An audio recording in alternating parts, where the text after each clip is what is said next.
ಭ್ರಷ್ಟಾಚಾರ ರಹಿತ ಆಡಳಿತ ಕೊಡ್ಬೇಕು ಅನ್ಕೊಂಡ್ರೆ ಮೈಸೂರು ಮೂಡದಲ್ಲಿ 4,000 ಕೋಟಿ ಭ್ರಷ್ಟಾಚಾರ. ನೋಡಪ್ಪ, ಈಗ ಒಂದು ಹೆಣ್ಮಗಳು ಇಲ್ಲಿ ಚಿಕ್ಕಮಗಳೂರಲ್ಲ ಯಾರಲ್ಲ, ಈಗ ನಾನು ದಿಶಿಗೆ ಹೇಳಿದ್ದೀನಿ ಖಾತೆ ಮಾಡ್ಕೊಡಕ್ಕೋ ಏಂತಕ್ಕೋ ಒಂದು ಯಾವುದೋ ಒಂದು ಸರಿ ಪೆನ್ಷನ್ ಮಾಡ್ಕೊಡಕ್ಕೆ, ಪೆನ್ಷನ್ ಮಾಡಕ್ಕೆ D see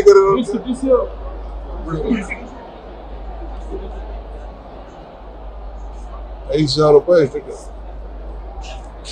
what is that complaint? ಹೆಣ್ಮಗಳು ಕೊಟ್ಲಲ್ಲ ನಮ್ಗೆ ಈಗ.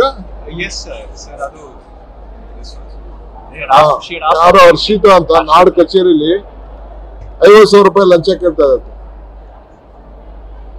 ಯಾರೋ ಪಾಪ 70 ವರ್ಷದ ಹೆಣ್ಮಗಳು ಕೊಟ್ಟಿದ್ದು.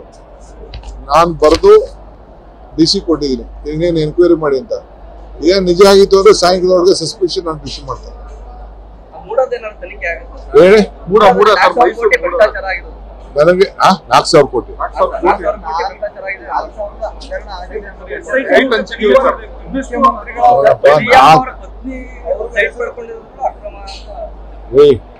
ಸಿಎಂ ಹೆಂಡತಿ ಯಾಕೆ ಅಕ್ರಮ ಮಾಡ್ತಾರೆ? ಅವ್ರದ್ದು ಯಾವ್ದೋ ಆಸ್ತಿ ಹೋಗಿದೆ, ಆಸ್ತಿಗೆ ಆಲ್ಟರ್ನೇಟಿವ್ ಸೈಟ್ ಕೊಡಬೇಕು ಪ್ರಾವಿಷನ್ ಅಲ್ಲಿ ಕೊಟ್ಟಿದ್ದಾರೆ.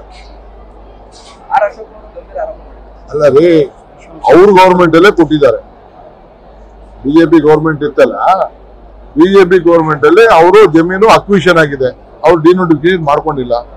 ಅದಕ್ಕೆ ಇನ್ಸೆಂಟಿವ್ ಸೈಟ್ ಅಂತ ಇರ್ತದೆ, 60-40ನೋ 50-50ನೋ 30 ಏನೋ ಒಂದು ಇನ್ಸೆಂಟಿವ್ ಸ್ಕೀಮ್ ಇರ್ತದೆ. ಕೆಲವು ಕಡೆ 50-50 ಮಾಡ್ತಾರೆ, ಕೆಲವು 60-40 ಮಾಡ್ತಾರೆ. ನಾನು ಬೆಂಗಳೂರೆಲ್ಲ 60-40 ಮಾಡ್ತೀವಿ, ಹೌಸಿಂಗ್ ಬೋರ್ಡ್ ಮಾಡ್ತಾರೆ. ಅದು ಏನಿರ್ತದೆ ಆ ತರ ಇನ್ಸೆಂಟಿವ್ ಸ್ಕೀಮ್ ಅವ್ರು ತಗೊಳ್ತಾರೆ. ಅವ್ರ NPS ಅಲ್ಲಿ ಆಸ್ತಿ ಇದ್ದಿದ್ದು ಜಾಗಕ್ಕೆ ಅವರು ಡಿನೋಟಿಫೈ ಮಾಡ್ಕೊಳ್ದೆ ಇನ್ಸೆಂಟಿವ್ ತಗೊಂಡಿದ್ದಾರಲ್ಲ, ಅದಕ್ಕೆ ನೀವು ಖುಷಿ ಪಡ್ಬೇಕು.